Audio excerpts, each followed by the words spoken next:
What's up? I'm John Middlekauff, the host of the 3 and Out podcast, and you can find it below in the description. Also, you're watching this on the Volumes YouTube channel. I need you to subscribe right now. Share it with your friends. Back at it again with my main man, Stuckey, who, I might have propped up a little too high. I had people slide into my DMs. I'm sure they slid into his DMs. Wasn't trying to cook the books. I just can't add. He's 12-7 on the season. Rough week, but Tennessee's on a bye. We can't fade them this week. Kentucky got their ass kicked because they didn't have their starting quarterback. So I don't know how it's going in Lexington, but luckily their star quarterback looks to be back. You can find them on the Action Network. You can find them on Big Bets on Campus, your Action Network podcast on Thursday, Big Bets on Campus. Go subscribe to that. Stuckey, how we feeling? Good. It was, luckily the Titans, are on a bye. I mean, I would make that bet again, but that's how it works sometimes in the NFL. Sometimes you get some breaks that go your way, sometimes you don't. Then the Rams they didn't make Cooper Rush beat them, and that was that Cowboys front won the game early with a defensive touchdown, and the Rams are a mess, so that was a bad play. The Rams offensive line is a disaster right now. But, everything's well. I mean, Kentucky's lost 2 in a row. And what that means is whenever that happens, it's college basketball season in Lexington. So a lot of people are starting to focus. I saw Coach Cal. Coach Cal's getting yappy about retirement. I saw some headlines.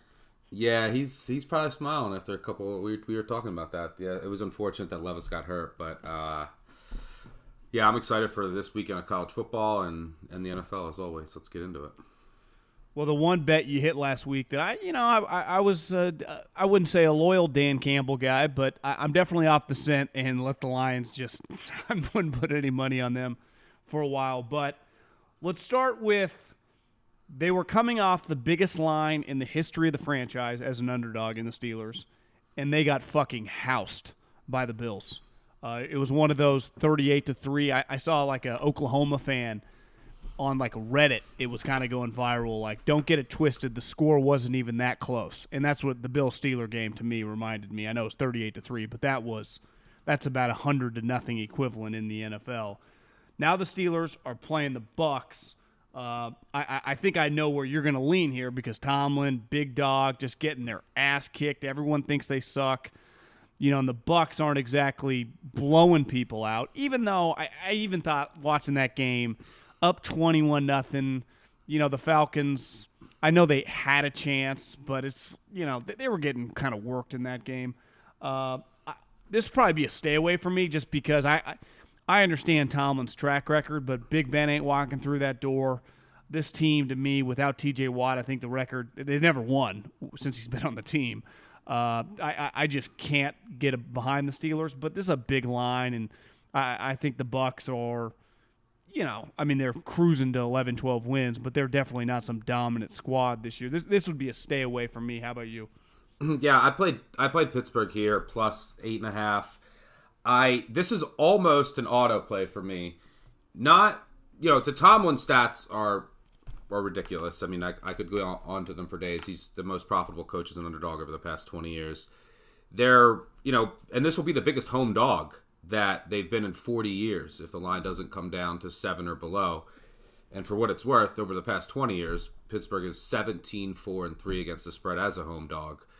But, when an NFL team gets thoroughly embarrassed, by a loss of 35 or more points, the next week they are 70, and this is over the past 20 years, 71, 41, and 5.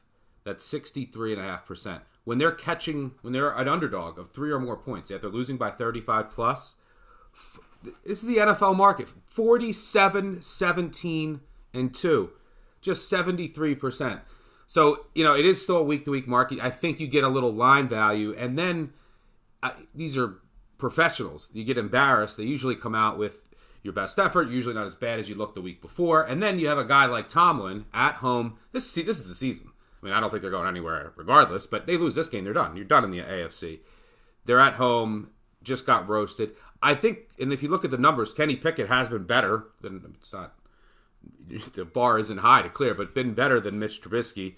and maybe developing a little nice connection with George Pickens. But yeah, the Bucs. So I just think this line's a little too high. It's the spot. It's the rah-rah Tomlin spot, and then it's an NFL team off of getting blown out by 35 plus. You don't see it a ton.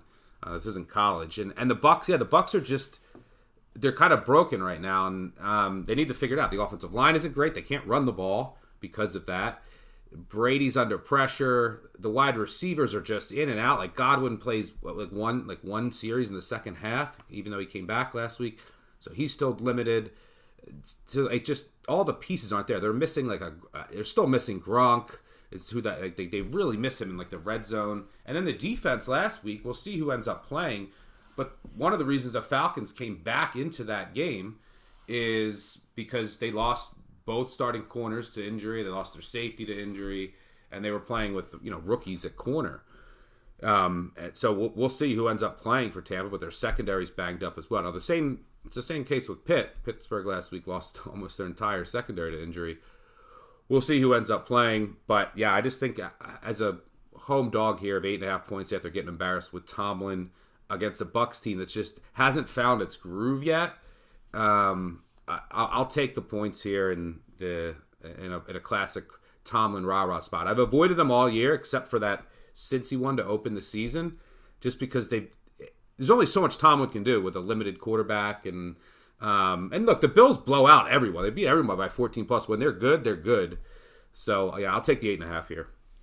Okay, if you would have told me, you, and the rest of NFL fans that, come what's the date, October 16th, that the Ravens would have a worse record when they played the Giants, I don't think many people would have believed you, or they would have been like, oh, damn, did Lamar Jackson get hurt? That has not been the case. Somehow the Giants are 4-1, and last week was an impressive win.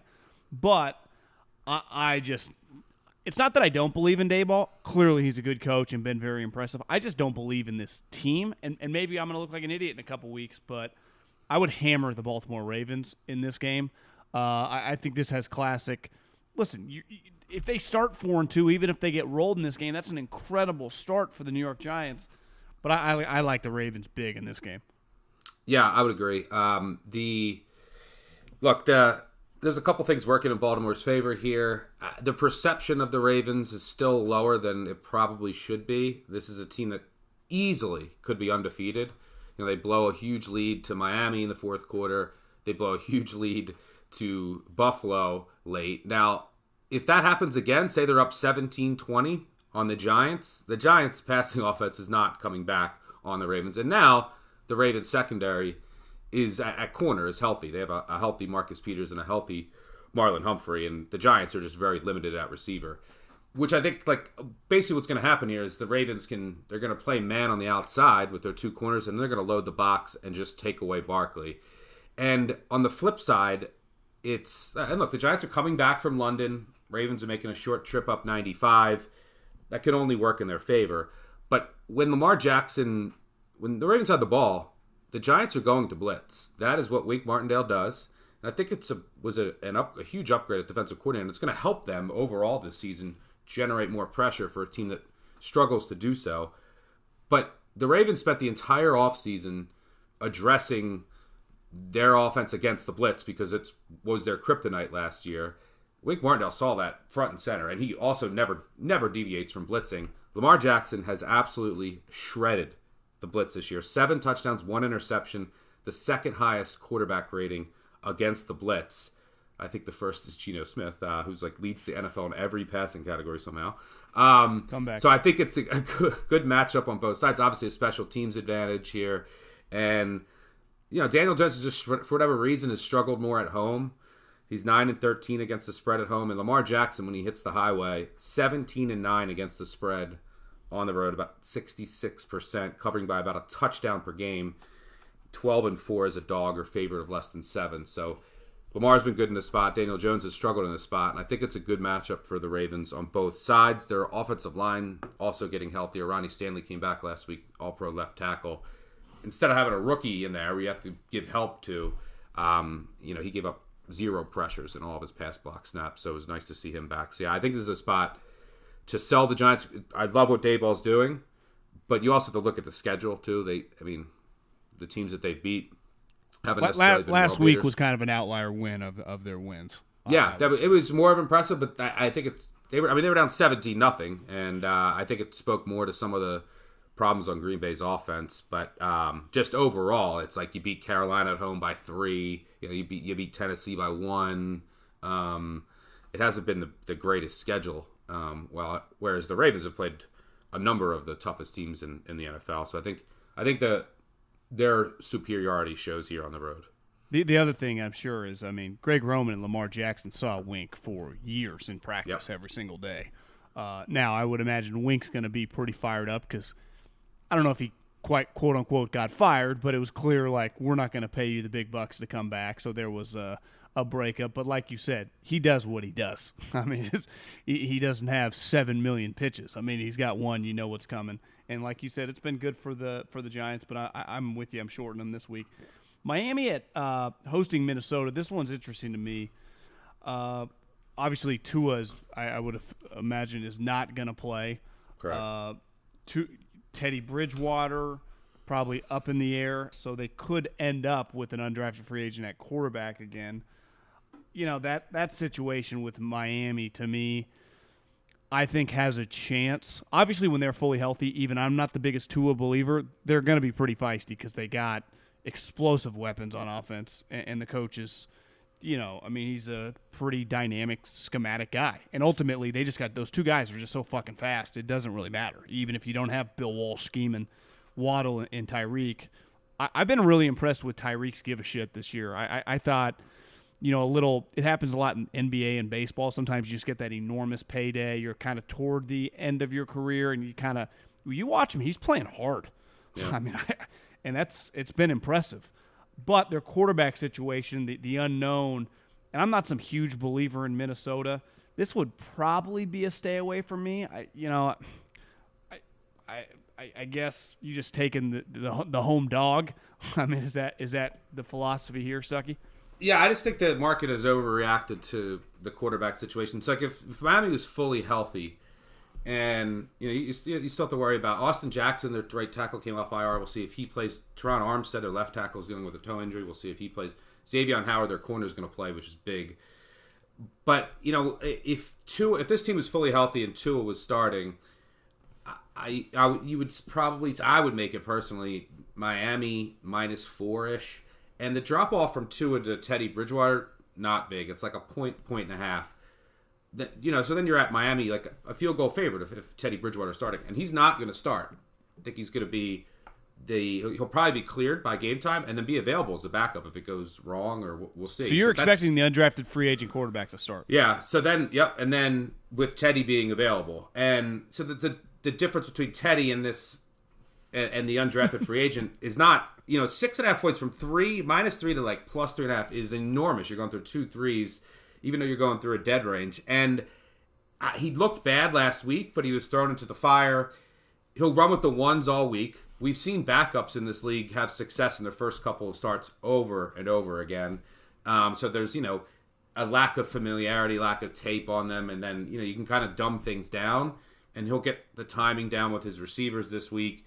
And I'm just not a huge buyer in Minnesota. They're kind of a paper tiger. Their biggest win, they're kind of resting their laurels on that win over Green Bay to start the year. But we've seen how Green Bay has looked. Their other wins, it's like come back against the Lions at home, hold on against the Bears at home. Their only result on the road is getting torched at Philadelphia.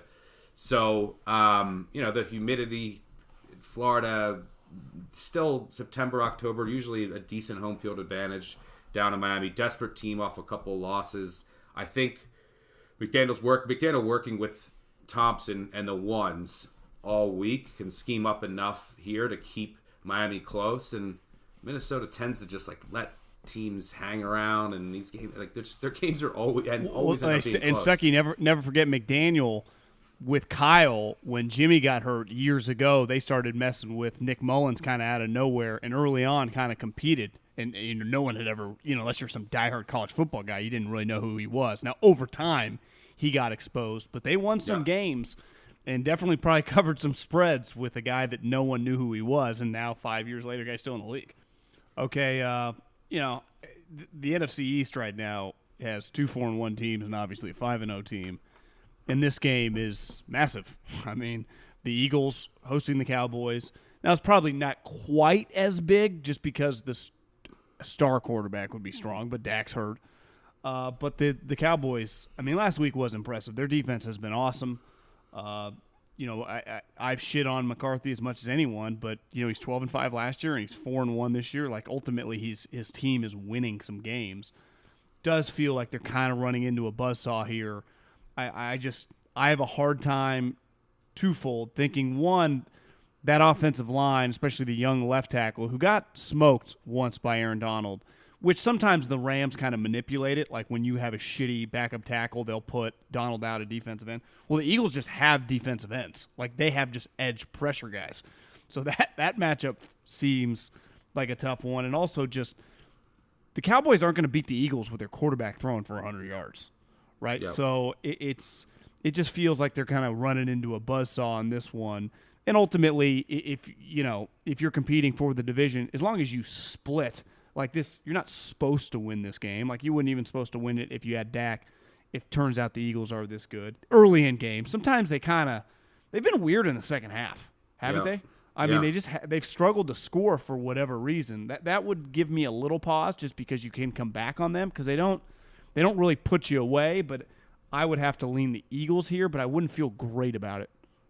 Yeah, I like the Eagles here. I mean, my stance on Cooper Rush hasn't changed. Last week when I was on the Rams, I said this guy's not going to win a game on the road and by throwing the ball. You get a lead on him and make him throw it. And look, the Cowboys their offense is 25th in yards per drive, 25th in points per drive, 25th in EPA per play. This is not a good offense right now. But for what it's worth, the Eagles are the only team ranked in the top 5 offense and defense. Cooper Rush has been very lucky with interceptions. And here's the thing. If you look at the 4 Cowboys wins, they haven't even topped 25 points in any of them. They averaged about 22 points per game in the 4 wins. This is who Rush has beat. Washington, comeback against the Giants, the Bengals, and Rams. Both of those teams are a mess. What do those teams have in common? Washington, Giants, Cincy, Rams. Major offensive line problems. All ranked bottom 5 adjusted sack rate, bottom 8 line yards. Like their offensive lines are just a disaster right now. Well, the Eagles arguably have the best offensive line in the NFL. They rate out number 1 in pass protection. So the Cowboys' defensive line is winning games. Michael Parsons and company are winning games on their own. This will be their toughest test by far, and maybe of the season, going up against the premier offensive line in the NFL. And I mean, it's also like the Cowboys, they were in New York, short week, down back home. You play Washington and you head out to the West Coast. Now you come all the way across the country. It's not been ideal travel, but basically what I think happens here is the Eagles offensive line can protect Hurts. They'll be able to get their run game going a little bit, and they'll jump out to a lead. And the Cowboys defensive line will make plays, their defense will make plays, but the Eagles will still be able to score. They'll get a lead at home in front of that crowd in prime time, and they'll force Cooper Rush, who should be under pressure, to try and come back. That's when I think the mistakes come, and that's when I think Philly extends here. And then ultimately it's time for Dak Prescott. Not going to hold you to this one, but you just, might be the game of the year, at least on paper. I saw it's the first time Mahomes has been, a home underdog. It feels like that's just an auto bet. I wouldn't bet this game because it might just be the 2 best teams in the league, but it just feels like that the value in getting the Chiefs at home. Now, I know it's a crazy stretch, right? You play the Bucs, which that was kind of their Super Bowl 2.0, getting back at Brady and Bulls. Then you have the Monday night game where you kind of sleepwalked, but you got woken back up, so you're coming off a short week. The Bills are coming off the blowout. But it just, to me, the value in taking the Chiefs at home, am I crazy? Yeah, I mean, I wouldn't fault you. I mean, Mahomes is 7-0-1 against the spread as an underdog in his career and hasn't lost in 8 games. And this ends a streak of 41 home games of being a favorite, which is the longest streak for Mahomes, is the longest streak in the Super Bowl era. And yeah, I mean, the one area, this is why I pause a little bit. This is so similar to the spot last year when 2 years ago, the Chiefs beat the Bills in the playoffs, and then the Bills came to Kansas City in the regular season and blew them out last year in a revenge spot from the playoffs. They came out with their hair on fire, had a great game plan. Well, then what happened later that year? They lost in the playoffs again. So, this is the same exact spot as last year. And then you mentioned a couple of the other situational factors that I do think favor Buffalo, but this game should be back and forth. Although, the Buffalo has just been so impressive overall. And when they're good, they're good. They tend to just win with margin. Yeah. And Kansas City, there's some issues. Like they easily should have lost probably to the Chargers.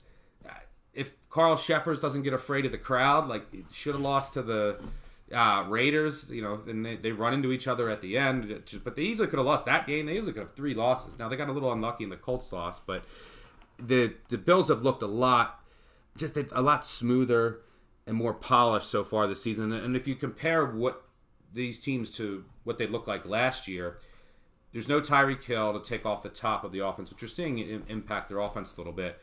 But the Bills also have injuries in the secondary. The difference might be that Buffalo front, which is, you add Von Miller, some of their young guys are playing a lot better. They're getting pressure at an elite level without blitzing. And if you can do that against Mahomes, you have a shot. So their defensive line and defensive front is in much better shape. So that could ultimately be the difference.